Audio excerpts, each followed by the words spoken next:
Britain ಸಾರ್ವತ್ರಿಕ ಚುನಾವಣೆಯಲ್ಲಿ ಪ್ರಧಾನಿ ರಿಷಿ ಸುನಾಕ್ ನೇತೃತ್ವದ ಕನ್ಸರ್ವೇಟಿವ್ ಪಾರ್ಟಿ ಧೂಳಿಪಟವಾಗೋಗಿದೆ. 14 ವರ್ಷಗಳ ಬಳಿಕ ಲೇಬರ್ ಪಾರ್ಟಿ ಭಾರೀ ಬಹುಮತದೊಂದಿಗೆ ಗೆದ್ದು ಬಂದಿದೆ. 650 ಸ್ಥಾನಗಳ ಪೈಕಿ ಬರೋಬ್ಬರಿ 412 ಸ್ಥಾನಗಳನ್ನು ಲೇಬರ್ ಪಾರ್ಟಿ ಗೆದ್ದಿದೆ. ರಿಷಿ ಸುನಾಕ್ ನೇತೃತ್ವದ ಕನ್ಸರ್ವೇಟಿವ್ ಪಕ್ಷ 121 ಸ್ಥಾನಗಳಿಗೆ ತೃಪ್ತಿಪಟ್ಟುಕೊಂಡಿದೆ. ಹಲವಾರು ಪ್ರದೇಶಗಳಲ್ಲಿ, ಉದಾಹರಣೆಗೆ ಸ್ಕಾಟ್ಲ್ಯಾಂಡಲ್ಲಿ, ಇಂಗ್ಲೆಂಡ್ ಪ್ರದೇಶದಲ್ಲಿ 1-2 ಸೀಟು, ಸ್ಕಾಟ್ಲ್ಯಾಂಡಲ್ಲಿ 0 ಬಂದಿದೆ. ಲೆಕ್ಕಾಚಾರ ಹಾಕ್ಕೊಳ್ಳಿ. 61 ವರ್ಷದ ಕೀರ್ ಸ್ಟಾರ್ಮರ್ ಬ್ರಿಟನ್ ದೇಶದ ಮುಂದಿನ ಪ್ರಧಾನಿ ಆಗ್ತಾರೆ. ಆಗ್ತಾರೆ ಇಲ್ಲ, ಆಗಿದ್ದಾರೆ. ಅಲ್ಲಿಯ ಪದ್ಧತಿಗಳ ಪ್ರಕಾರ ಹೊರಗೆ ಹೋಗುವ ಪ್ರಧಾನಿ ಹೋಗಿ ರಾಜನನ್ನು ಭೇಟಿ ಮಾಡಿದ್ರು, ಕಿಂಗ್ ಚಾರ್ಲ್ಸನ್ನು. ನಂತರ ಅವ್ರಿಗೆ ಥ್ಯಾಂಕ್ ಯು ಅಂದರು, ರೆಸಿಗ್ನೇಷನ್ ಆಯಿತು. ಇವ್ರು ಹೋಗಿ ಅವ್ರನ್ನ ಭೇಟಿ ಮಾಡಿದ್ರು, ಅವ್ರದ್ದು ಆದೇಶ ಬಂತು, ಅವ್ರು ಆಗಾಯಿತು, ಅವರು ಪ್ರಧಾನಿಯ ಮನೆ ಒಳಕ್ಕೆ ಹೋಗಾಯಿತು. That is number 10 Downing Street. ಅದು ಅಲ್ಲಿಯ ಪ್ರಧಾನಿಯ ಮನೆಯ ಅಡ್ರೆಸ್. ಸೋಲಿನ ಹೊಣೆ ನನ್ನದೇ, ಮೊದಲು ನನ್ನನ್ನು ಕ್ಷಮಿಸಿ. ಆದರೆ ಜನ ನೀವು ಮಾತಾಡಿರೋದು ಮತಗಳ ಮೂಲಕ, ಅದನ್ನು ನಾನು ಕೇಳಿಸ್ಕೊಂಡಿದ್ದೀನಿ. ನನಗೆ ಅರ್ಥ ಆಗಿದೆ ನಮ್ಮದೇನು ನಾವು ತಪ್ಪು ಮಾಡಿದ್ದೀವಿ ಅಥವಾ ನಿಮಗೆ ಎಷ್ಟು ಕೋಪ ಬಂದಿದೆ ಅನ್ನೋದನ್ನ ಅಂತ ರಿಷಿ ಸುನಾಕ್ ತಮ್ಮ ವಿದಾಯ ಭಾಷಣದಲ್ಲಿ ಹೇಳಿದ್ದಾರೆ. ಲೇಬರ್ ಪಕ್ಷದ ಸ್ಟಾರ್ಮರ್ನ ಅವರು ಅಭಿನಂದಿಸಿದ್ದಾರೆ. ಅವರು ಕೂಡ ಅಧಿಕಾರವನ್ನು ಸ್ವೀಕಾರ ಮಾಡುವಾಗ ಅವರ ಪ್ರಧಾನಮಂತ್ರಿಗಳ ನಿವಾಸದ ಮುಂದೆ ಹೊಸ ಪ್ರಧಾನಿ ಅವರು ಕೂಡ ರಿಷಿ ಸುನಾಕ್ ಮಾಡಿರುವ ಕೆಲಸಗಳನ್ನು ಯಾರೂ ಅಲ್ಲಗೆಳೆಯಬಾರ್ದು, ಆತ ಪಟ್ಟಿರುವ ಕಷ್ಟಗಳನ್ನು ನೀವು ಕಡೆಗಣಿಸಬಾರದು.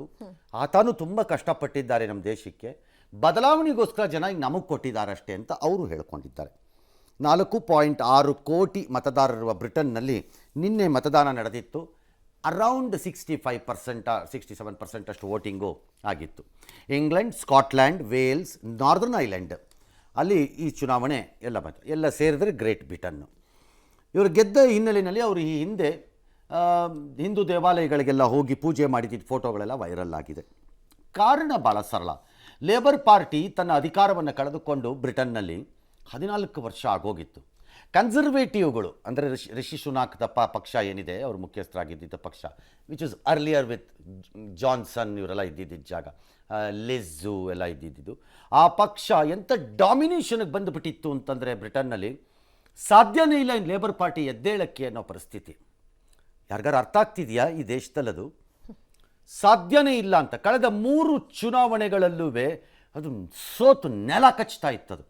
So everybody thought it's over ಭಾರತದಲ್ಲಿ. ಆದರೆ 4.5 ವರ್ಷದ ಹಿಂದೆ ಸ್ಟಾರ್ಮರ್ ಟುಕ್ ಓವರ್ ಈ ಲೇಬರ್ ಪಾರ್ಟಿಯನ್ನು.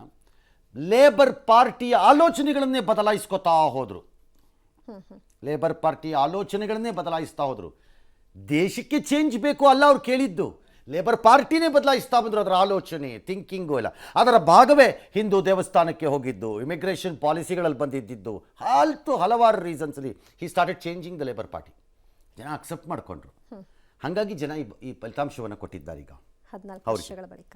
ಹಾಗೆ ಪ್ರಜಾಪ್ರಭುತ್ವದಲ್ಲಿ ಯಾವುದು ನಿರಂತರ ಅಲ್ಲ, ಯಾರ ಸೋಲು ಅಲ್ಲ, ಗೆಲುವು ಅಲ್ಲ. ಆದರೆ ಜನ ಒಪ್ಪಿತವಾಗುವ ರೀತಿಯಲ್ಲಿ ಅವರವರನ್ನು ಅವರು ಬದಲಿಸಿಕೊಳ್ಳುತ್ತಾ ಹೋಗಬೇಕು. ಗೆಲ್ಲೋರು ಅಷ್ಟೇ, ಹೀನಾಯವಾಗಿ ಸೋಲೋರು ಅಷ್ಟೇ. ಭಾರತದಲ್ಲೂ ಪ್ರಜಾಪ್ರಭುತ್ವ ಅಲ್ಲ. ಸೋತಾಗ ಯಾರ್ಯಾರನ್ನೋ ಬ್ಲೇಮ್ ಮಾಡಿಬಿಡೋದು, ಗೆದ್ದಾಗ ಎಲ್ಲವೂ ಸರಿ ಇದೆ ಅಂತ ನಿದ್ದೆ ಹೊಡೆಯೋದು, ಮಿಠಾಯಿ ತಿನ್ನೋದು, ಸೋತಾಗ ಬ್ಲೇಮ್ ಮಾಡ್ತಾ ಇರೋದು, ಸೋತರೂ ಗೆದ್ದವರಂತೆ ಭ್ರಮಿಸುವುದು, ಇದೆಲ್ಲ ವರ್ಕೌಟ್ ಆಗಲ್ಲ.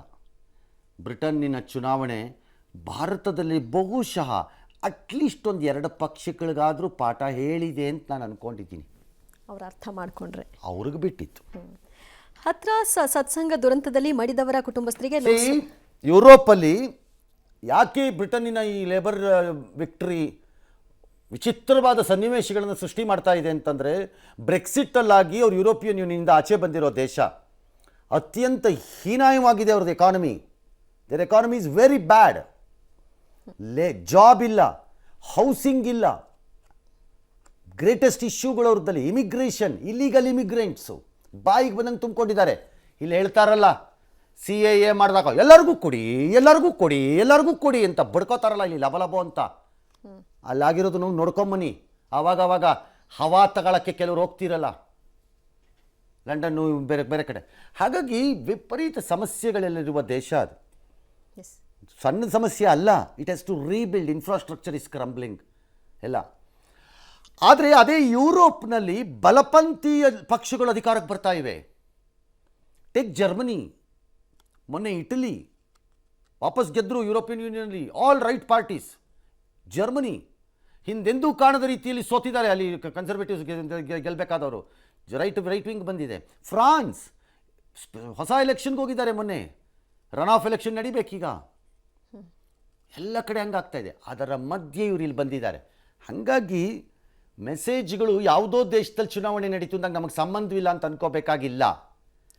ಜನ ಅದ ನಮಗೆ ಸಂಬಂಧವಿಲ್ಲ ಅಷ್ಟೇ. ಆದರೆ ಸದಾಕಾಲ ರಾಜಕಾರಣವನ್ನೇ ಉಸಿರಾಡ್ತಾ ತಿಂತಾ ತೇಗ್ತಾ ವಾಂತಿ ಮಾಡ್ತಾ ಇರೋರೆಲ್ಲ ಬೇಕಾದ್ರೆ ಮೆಸೇಜ್ ತಗೋಬೋದು. ಎಸ್. ಹತ್ರಾಸ್ ಸತ್ಸಂಗ ದುರಂತದಲ್ಲಿ ಮಡಿದವರ ಕುಟುಂಬಸ್ಥರಿಗೆ ಲೋಕಸಭಾ ವಿಪಕ್ಷ ನಾಯಕ ರಾಹುಲ್ ಗಾಂಧಿ ಸಾಂತ್ವನ ಹೇಳಿದ್ದಾರೆ. ನಿಮ್ಮ ಜೊತೆಗೆ ನಾವಿದ್ದೀವಿ ಅಂತ ಭರವಸೆ ತುಂಬಿದ್ದಾರೆ. ಈ ಮಧ್ಯೆ ಕಾಲ್ತುಳಿತ ಪ್ರಕರಣದ ಕೇಂದ್ರ ಬಿಂದು ಸ್ವಯಂ ಘೋಷಿತ ದೇವಮಾನವ ಭೋಲೆಬಾಬಾ ಎಲ್ಲಿದ್ದಾರೆ ಅನ್ನೋ ಸುಳಿವೆ ಸಿಗ್ತಾ ಇಲ್ಲ. ಪ್ರಕರಣ ಸಂಬಂಧ ಈವರೆಗೂ 6 ಮಂದಿಯನ್ನ ಬಂಧಿಸಿದ್ದು, ಭೋಲೆಬಾಬಾ ಸಿಕ್ಕಿದ್ರೆ ವಿಚಾರಣೆ ಮಾಡ್ತೀವಿ ಅಂತ ಅಲಿಗಢ ಐಜಿಪಿ ತಿಳಿಸಿದ್ದಾರೆ. ಆಯೋಜಕರ ನಿರ್ವಹಣಾ ಲೋಪವೇ ದುರಂತಕ್ಕೆ ಕಾರಣ ಅಂತ ಕೂಡ ತಿಳಿದು ಬಂದಿದೆ ಪ್ರಾಥಮಿಕ ವರದಿಯಲ್ಲಿ. ಈ ಹೊತ್ತಲ್ಲೇ ಭೋಲೆಬಾಬಾ ವಿಚಾರಕ್ಕೆ ಸಂಬಂಧಪಟ್ಟ ಹಾಗೆ ಒಂದಷ್ಟು ಮಾಹಿತಿಗಳು ಕೂಡ ರಾಜ್ಯದ ಕರಾವಳಿಯಲ್ಲಿ ಮಳೆ ಆರ್ಭಟ ಹೆಚ್ಚಿದೆ. ದಕ್ಷಿಣ ಕನ್ನಡ, ಉತ್ತರ ಕನ್ನಡ ಎಲ್ಲ ಕಡೆ ಮಳೆ ಬಂದಿದೆ. ಕೆಲವು ಕಡೆ ಕದಂಬ ನೌಕಾನೆಲೆಯ ಕಾಂಪೌಂಡ್ ಅವೈಜ್ಞಾನಿಕ ಹೆದ್ದಾರಿ ಕಾಮಗಾರನ ಅರಗ ಗ್ರಾಮ ಜಲಾವೃತ ಭೇತಿ ಅನ್ನಿಸ್ತಾ ಇದೆ. ಜಮೀನು ಕೊಟ್ಟಿದ್ದಲ್ಲದೆ ಈ ನೌಕಾನೆಲೆಗೆ ಜನ ಇದನ್ನು ಬೇರೆ ಅನುಭವಿಸ್ಬೇಕು. ಕೇಳಿದ್ರೆ ದೇಶದ್ರೋಹಿ ಅಂದ್ಬಿಟ್ರೆ ಆಯ್ತಪ್ಪ. ಏನೀಗ ಅಲ್ಲಿ ಗೆದ್ದಿದ್ದಾರೆ ಹೊಸ MP ಸಾಹೇಬ್ರು ಒಬ್ಬರು. ಅವ್ರ ಪಾಪ ಅಡ್ಜಸ್ಟ್ ಆಗ್ತಿದ್ದಾರೆ ಡೆಲ್ಲಿಗೆ. ನೋಡೋಣ, ಅವ್ರಿಗೆ ಅಡ್ಜಸ್ಟ್ ಆಗಿ ಟೈಮ್ ಬಂದಾಗ ಬರ್ತಾರೆ, ನೋಡಲಿ ಅದನ್ನು. ಇದನ್ನು ಕೇಳಬೇಕಿತ್ತು ಯಾರು ಒಬ್ಬರು. ಆ ನೌಕಾನೆಲೆಗೆ ಆಗಿರುವ ಭೂಸ್ವಾಧೀನದ ಪರಿಹಾರಗಳು ಕೆಲವು ಇನ್ನೂ ವಿತರಣೆ ಆಗಿಲ್ಲ.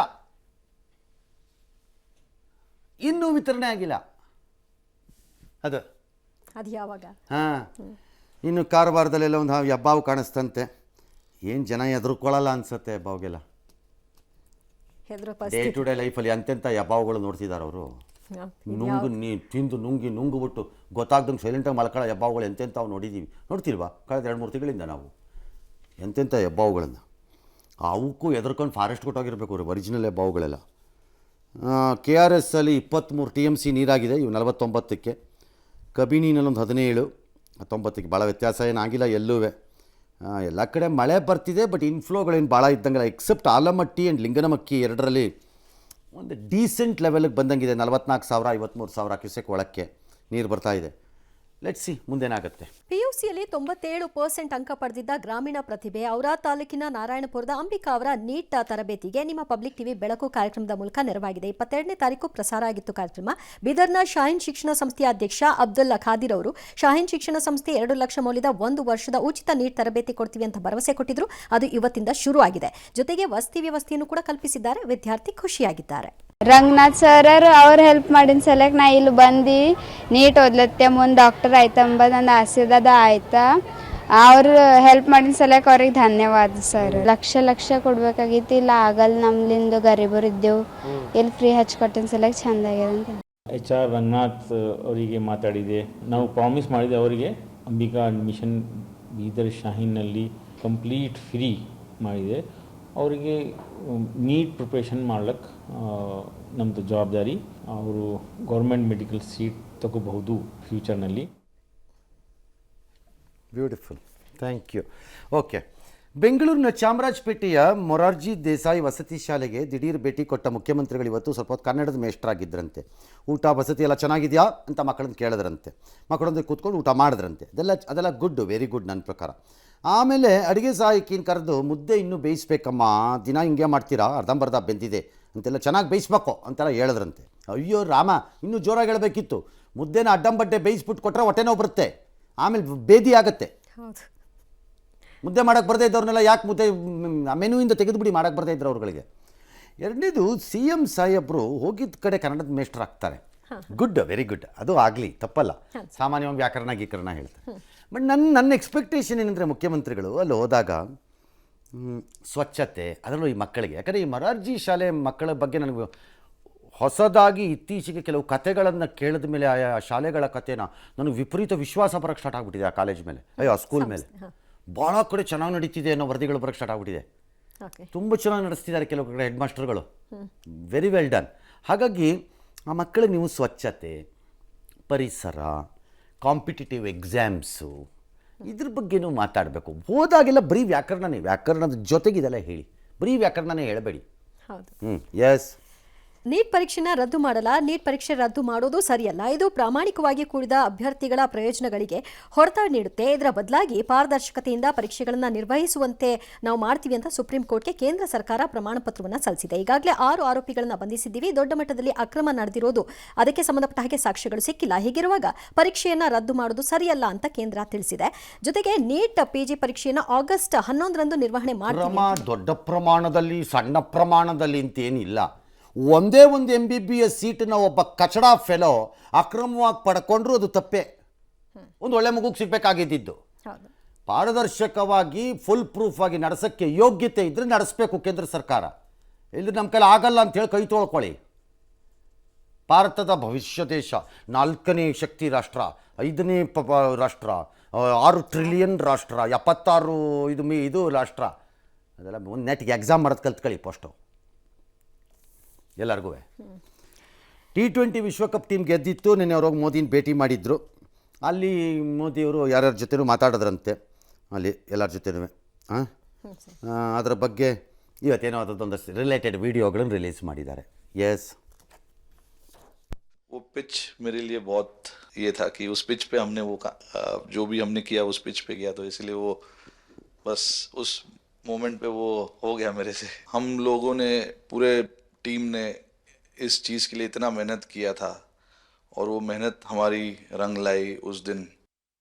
ये पूरे टूर्नामेंट में मैं वो कंट्रीब्यूशन नहीं कर पाया जो मैं करना चाहता था, और आपको ये लगता है कि मैं कर दूंगा, तो वो कहीं ना कहीं आपका अहंकार ऊपर आ जाता है, तो फिर खेल आपसे दूर चला जाता है. तो वही छोड़ने की ज़रूरत थी. और जैसे मैंने कहा कि गेम की सिचुएशन ही ऐसी बन गई कि मेरे लिए जगह ही नहीं थी अपने अहंकार को ऊपर रखने की. वो पीछे रखना ही पड़ा टीम के लिए. गेम को इज्जत दी तो गेम ने वापस उस दिन इज्जत दी. तो मुझे ये एक्सपीरियंस हुआ सर. बहुत बधाई भैया. ऋषभ, जब आपका रिकवरी चल रहा था, आपका जीवन पक्का बड़ी इंस्पिरेशन लेंगे जी. इसके पीछे सर 1.5 साल पहले मेरा एक्सीडेंट हो गया था. काफ़ी टफ टाइम चल रहा था. जब आपको कॉल आया, मम्मी ने मेरे को बताया, तब थोड़ा मेंटली रिलैक्स हुआ काफ़ी. तो पिछले 1.5-2 साल से सर यही सोच रहा था कि यार वापस फील्ड में आके जो कर रहा था उससे बेटर करने की ट्राई करनी है. किसी और के लिए नहीं, बट अपने आप को प्रूव करना है. नहीं, वापस इंटरनेशनल क्रिकेट खेलना है और इंडिया को जिताने को.